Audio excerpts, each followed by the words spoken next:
absolutely are not.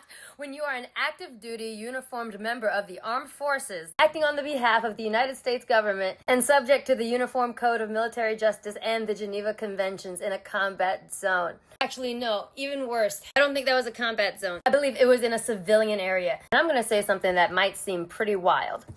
But John Walker is not the first military member to lose a friend in combat and to see it happen. And guess what? We still have rules we have to follow. Even if someone is actively walking towards you with a strap to them, depending on the circumstances, you can't just pew pew. There are rules you have to follow as a military member. We all have to do it. He is not special. And this and so many of the other comments in the post that this comes from only proves my point, only proves how far y'all are willing to go to absolve a shitty white man of accountability. Kind of like how when there's a school pure who statistically will look like John Walker, everyone wants to go into his backstory like a flashback in an anime to be like, oh, he committed crimes, but he had a hard line. Bob falls into this too, but that's another video. Oh, boo-hoo for him. But when it comes to Wanda, who has gone through so much complex trauma, watched her brother die and watched her husband die twice, and then harms people accidentally during an absolutely devastating crash-out mental breakdown after seeing her husband's dismembered body.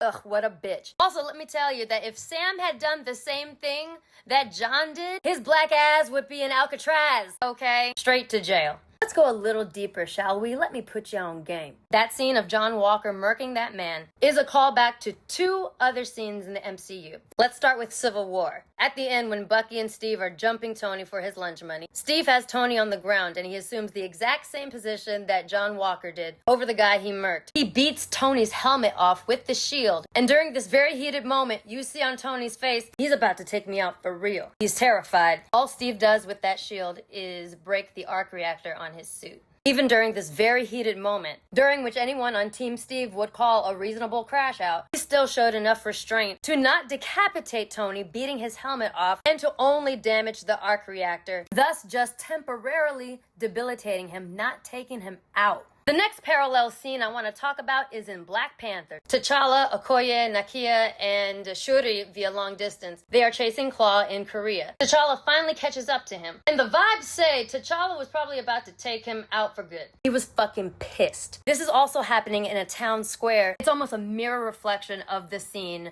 when John Walker took that guy out. Even down to the scenery detail of the center of the square being a fountain, I believe. Mind you, Claw is directly responsible for the death of many Wakandans. And Okoye and Nakia run up and stop him and say, "My king, the world watches." Not to be corny, but with great power comes great responsibility. When you are positioned as a leader, as a military member, as a king, as a president, basically allegorically the power of a superhero, you are held to a higher standard. And everyone is watching everything you do to see what your true character really is. Are you trustworthy? Are you wise? Because if you're somebody with the mantle of king or the Captain America shield, that is a huge responsibility that could become dangerous if used incorrectly. Steve and T'Challa were able to recognize that John failed. He fucked up big time and the world was watching, showing that his character makes him not worthy to be part of the legacy of the superheroes that came before him. And one more little piece of trivia to prove that that was the intention of that scene.